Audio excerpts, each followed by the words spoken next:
امین امجد صاحب نے ایک سوال پوچھا، لکھتے ہیں مفتی صاحب یہ بتائیں حج کرنے سے پہلے پاؤں کا آدھا ناخن کٹا ہوا تھا، پھر دوران حج وہ کٹتے کٹتے بالآخر کونے تک پہنچ گیا، اس کو میں نے پھر ہاتھ سے بالکل نکال دیا، اب دم کے بارے میں کیا حکم ہے؟ بسم اللہ الرحمن الرحیم۔ الجواب بعون الملک الوہاب۔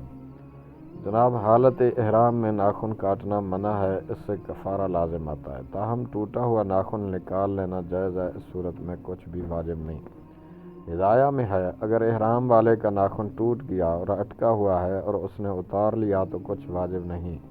وجہ یہ ہے کہ ٹوٹنے کے بعد اس نے بڑھنا نہیں تھا، تو یہ حرم کے اس درخت کی طرح ہو گیا جو سوکھ گیا ہے۔ فتح القدیر، کتاب الحج، باب الجنایات، جلد 3، صفحہ نمبر 40۔ واللہ اعلم عز وجل ورسولہ اعلم، صلی اللہ تعالی علیہ وآلہ وسلم۔